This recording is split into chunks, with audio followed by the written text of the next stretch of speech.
सभी को नमस्कार। आज हम पढ़ेंगे कॉस्ट अकाउंटिंग, लागत लेखांकन। क्या होती है कॉस्ट अकाउंटिंग? कॉस्ट अकाउंटिंग के बारे में समझने से पहले अपन समझेंगे कॉस्ट के बारे में। कॉस्ट अकाउंटिंग, इससे पहले अपन कॉस्ट के बारे में जानेंगे। लागत, किसी भी वस्तु या सेवा को प्राप्त करने के लिए जिस राशि का भुगतान किया जाता है, वह जो राशि भुगतान की गई है वह राशि ही उस प्रोडक्ट के लिए, उस वस्तु के लिए लागत होगी। जैसे मान लो ये मार्कर मैंने 30 रुपए में मार्केट से खरीदा, ठीक है। अब इस मार्कर की कॉस्ट मेरे को पड़ी 30 रुपए, इसकी कॉस्ट पड़ी मेरे को कितनी? 30 रुपए इसकी कॉस्ट पड़ी, ठीक है। अब मैंने जिस शॉपकीपर से खरीदा उसने इस पर 5 रुपए प्रॉफिट कमाया है, ठीक है। इसका मतलब उसने 25 रुपए में खरीदा होगा। अब उसने 25 रुपए में एक मैन्युफैक्चरिंग कंपनी से खरीदा। अब मैन्युफैक्चरिंग कंपनी ने क्या किया, इस मार्कर को बनाने में प्लास्टिक भी यूज मिली, इसमें इंक भी यूज मिली और इसमें फोम भी यूज मिली। इसके अलावा इसको बनाने में लेबर भी काम में आई, यानी जो मजदूर लगे हुए उनको मजदूर भी चुकानी पड़ी। और जिस फैक्ट्री में इस मार्कर का प्रोडक्शन हो रहा है उस फैक्ट्री में बिजली, पानी और कोई ऑफिस एक्सपेंसेज और कोई मशीनरी वगैरह है या फिर उसके मशीनरी पे रिपेयरिंग वगैरह आदि का बहुत सारा खर्चा हुआ। इसके अलावा इसको मार्केट में उतारने के लिए, इसको सेल करने के लिए हो सकता है एडवर्टाइजमेंट का भी खर्चा किया होगा। इस प्रकार टोटल कॉस्ट इस मार्कर पर मार्कर, एक मार्कर की उस मैन्युफैक्चरिंग कंपनी के पास में 20 रुपये आई, ठीक है। अब उसने 5 रुपए प्रॉफिट कमाया होगा। अब 5 रुपए प्रॉफिट कमाने के बाद में 25 रुपए शॉपकीपर को बेचा। अब ये देखो, इस मार्कर की कॉस्ट मेरे लिए 30 रुपए है, शॉपकीपर के लिए 25 रुपए है और मैन्युफैक्चरिंग कंपनी के लिए 20 रुपए है, ठीक है। अब बात करते हैं अकाउंट, ये हो गई अपनी कॉस्ट, लागत। अब बात करते हैं कॉस्ट अकाउंटिंग की। कॉस्ट अकाउंटिंग लागत के निर्धारण का आधार होती है। लागत लेखांकन व्ययों का विश्लेषण, लागत लेखांकन में व्ययों का विश्लेषण इस प्रकार किया जाता है ताकि वस्तु की कुल उत्पादन लागत या फिर यदि सेवा प्रदान की जा रही तो उस सेवा की कुल लागत ज्ञात की जा सके और साथ में लागत के विभिन्न तत्वों जैसे सामग्री हो गई, श्रम हो गए और खर्चे हो गए, उनका व्यवस्था पूर्वक विभाजन किया जा सके, ठीक है। अब बात करते हैं cost of elements of cost. Cost के कौन कौन से एलिमेंट्स हैं?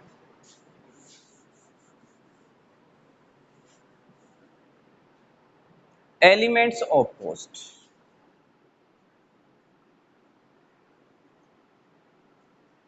एलिमेंट्स ऑफ कॉस्ट, लागत के विभिन्न तत्व कौन कौन से हैं?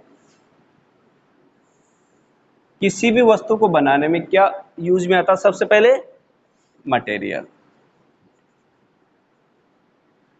ठीक है। और क्या यूज में आ सकता है? मटेरियल कॉस्ट हो गई, लेबर कॉस्ट हो गई और एक्सपेंसेस के कॉस्ट हो गई, ठीक है। किसी भी वस्तु को बनाने में अब सबसे पहले मटेरियल, माल काम में आया होगा, उसके बाद में लेबर यानी उसको बनाने में जो मजदूर लगे होंगे उन मजदूरों को मजदूरी का पेमेंट किया होगा और एक्सपेंसेस, इसके अलावा और भी कोई छोटे मोटे खर्चे हुए होंगे, ठीक है। इसको अपन दो पार्ट में सब डिवाइड करेंगे मटेरियल कॉस्ट को। एक तो direct material cost,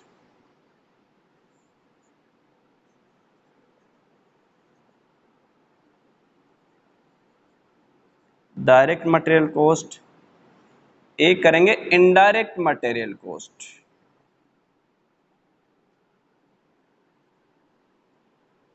indirect material cost. इसी प्रकार लेबर को अपन दो पार्ट में सब डिवाइड करेंगे, डायरेक्ट लेबर कॉस्ट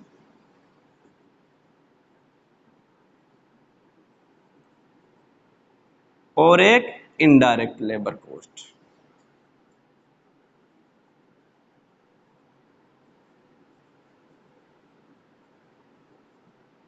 इसी प्रकार एक्सपेंसेस की बात करें, इसको अपन दो पार्ट में सब डिवाइड करेंगे, एक तो डायरेक्ट एक्सपेंसेस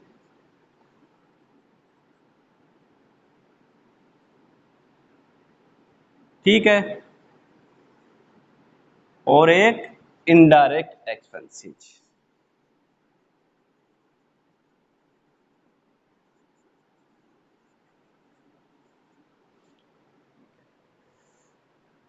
चलो इनके बारे में अच्छी तरह समझते हैं। जैसे मान लो एक मैन्युफैक्चरिंग कंपनी है, वो क्या करती है, क्रिकेट के गेम्स के आइटम्स बनाती है, कंपोनेंट्स बनाती है, क्रिकेट गेम कंपोनेंट्स आइटम्स, यानी क्रिकेट बैट भी बनाती है, हेलमेट भी बनाती है, पैड वगैरह भी बनाती है, स्टंप भी बनाती है, बॉल भी बनाती है, सभी बनाती है। अब उस मैन्युफैक्चरिंग कंपनी के लिए डायरेक्ट मटेरियल क्या होगा, जैसे मान लो बैट बनाने के लिए उसने लकड़ी का यूज किया होगा, तो वो लकड़ी उस कंपनी के अंदर डायरेक्ट मटेरियल हो गया। यानी डायरेक्ट मटेरियल वह मटेरियल होता है जो किसी particular unit, particular cost per unit या कॉस्ट सेंटर से डायरेक्ट रिलेटेड होता है, तो सीधा सीधा नजर में आए। भाई अपने को बैट बनाना है तो लकड़ी यूज में आएगी, तो डायरेक्ट मटेरियल होगा, क्योंकि कॉस्ट पर यूनिट उस पर यूनिट कॉस्ट से कॉस्ट सेंटर से डायरेक्ट रिलेटेड है। ठीक है, तो बैट बनाने के लिए जो लकड़ी काम में हो गई, वो हो गई डायरेक्ट मटेरियल। अब बात करते हैं इनडायरेक्ट मटेरियल, यानी ऐसा मटेरियल जो उस मैन्युफैक्चरिंग कंपनी में किसी प्रोडक्ट के निर्माण के लिए, प्रोडक्ट के प्रोडक्शन के लिए इनडायरेक्टली तरीके से काम में आता है, यानी डायरेक्ट उस प्रोडक्ट से रिलेटेड नहीं है। कैसे, अब जैसे मान लो डायरेक्ट मटेरियल, जैसे मान लो अपन बैट बना रहे तो लकड़ी यूज में ले रहे, हेलमेट बना रहे तो प्लास्टिक यूज में ले रहे, ठीक है, स्टंप बना रहे तो लकड़ी यूज में ले रहे। अब इनडायरेक्ट मटेरियल में क्या करें, अपन फेविकोल यूज में ले रहे हैं, ठीक है, वो बैट बनाने में काम आ रहा है, हेलमेट के लिए भी हो सकता है काम में आ रहा हो, और किसी और यानी छोटे मोटे जो भी कम आइटम्स बना रहे हैं अपन, उनमें सभी में फेविकोल काम में आ रहा है। तो फेविकोल अपने लिए क्या हो गया, इनडायरेक्ट मटेरियल, क्योंकि वो सभी कंपोनेंट, सभी आइटम्स में काम आ रहा है। और डायरेक्ट मटेरियल अपन बैट बनाने में लकड़ी यूज में आ रही, तो वो डायरेक्ट मटेरियल हो गया।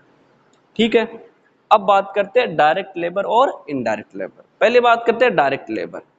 जैसे मान लो उस फैक्ट्री के अंदर प्रोडक्शन हो रहा है, उस फैक्ट्री के अंदर डायरेक्ट, जैसे बैट बनाने के लिए बहुत सारे मजदूर, बैट बनाने की मशीन लगी है और उस मशीन पर बहुत सारे मजदूर काम कर रहे हैं, और उन मजदूरों को जो सैलरी का पेमेंट होगा वो हो जाएगा डायरेक्ट लेबर। क्योंकि डायरेक्ट, जैसे मान लो हेलमेट बनाने के लिए अलग मजदूर लगे हुए, बैट बनाने के लिए अलग मजदूर लगे, स्टंप बनाने के लिए अलग मजदूर लगे हुए, तो वो जो डायरेक्ट उससे रिलेटेड है, मटेरियल से, जो प्रोडक्ट से डायरेक्ट रिलेटेड है, तो वह डायरेक्ट लेबर हो जाएगी। अब बात करते हैं इनडायरेक्ट लेबर कॉस्ट, यानी किसी प्रोडक्ट से डायरेक्ट रिलेटेड नहीं है। जैसे मान लो फैक्ट्री के अंदर सभी आइटम्स का प्रोडक्शन हो रहा है, अब क्या होगा, फैक्ट्री के अंदर गार्ड भी है, वॉचमैन भी है, या एक अकाउंटेंट भी होगा जो लेखा जोखा रखता है, कितने बैट कितने बन गए, कितने आगे सेल कर दिए, कितने हेलमेट सेल कर दिए, कितने पैड सेल कर दिए। कहने का मतलब है जो उसमें अकाउंटेंट लगे हुए, उसमें मुनीम लगे हुए, उसमें वॉचमैन लगा हुआ, उसमें गार्ड लगा हुआ है, ऑफिशियल जो भी कोई कर्मचारी लगे हुए हैं, उनको जो सैलरी का पेमेंट होगा वो इनडायरेक्ट लेबर कॉस्ट के अंदर आएगा, क्योंकि वो डायरेक्ट उस प्रोडक्शन से प्रोडक्ट से लिंक नहीं है उनका, है ना, वो कुछ काम तो नहीं कर रहे, उससे रिलेटेड तो कोई काम नहीं कर रहे, लेकिन उनके बिना काम भी नहीं चलेगा।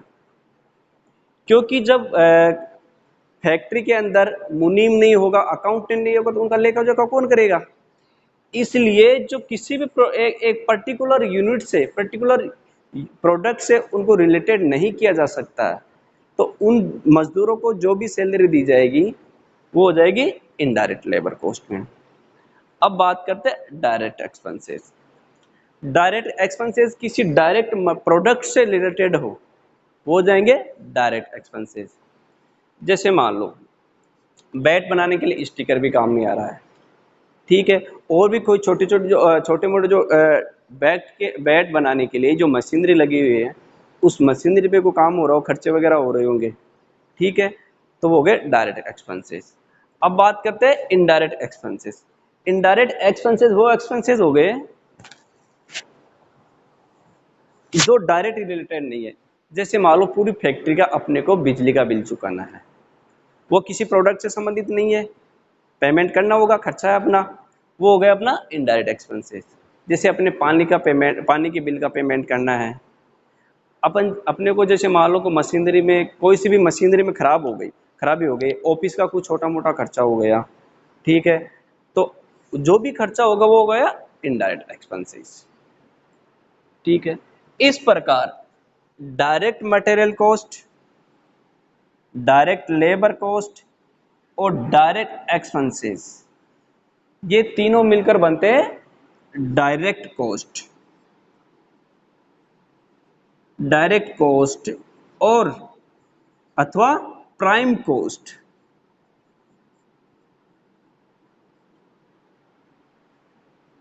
यानी direct material cost, direct labour cost और डायरेक्ट एक्सपेंसेस मिलकर बनेंगे डायरेक्ट कॉस्ट यानी प्राइम कॉस्ट। इसी प्रकार इनडायरेक्ट मटेरियल, इनडायरेक्ट एक्सपेंसेस और इनडायरेक्ट एक्सपेंसेस, इनडायरेक्ट लेबर, ये सभी मिलके बन जाएंगे इनडायरेक्ट कॉस्ट।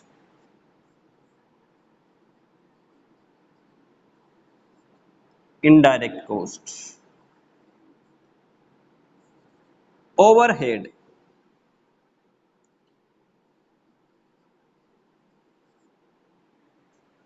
इनडायरेक्ट कॉस्ट अथवा ऊपरी व्यय ओवरहेड, ठीक है।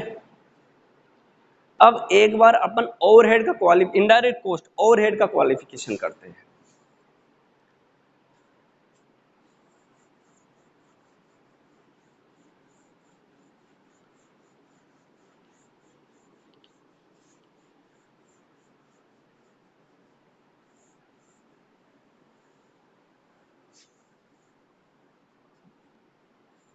अपन अब ओवरहेड का क्लासिफिकेशन करेंगे। Classification of overhead.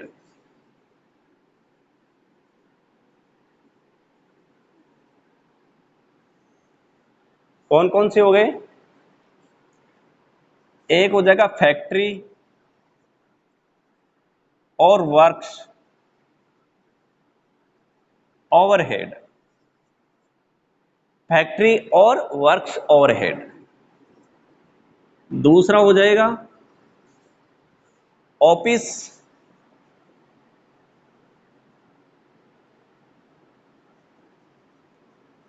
ऑफिस और एडमिनिस्ट्रेशन ओवरहेड।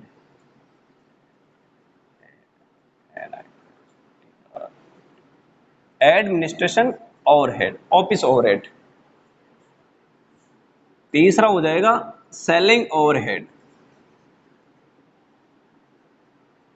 और चौथा हो जाएगा डिस्ट्रीब्यूशन ओवरहेड।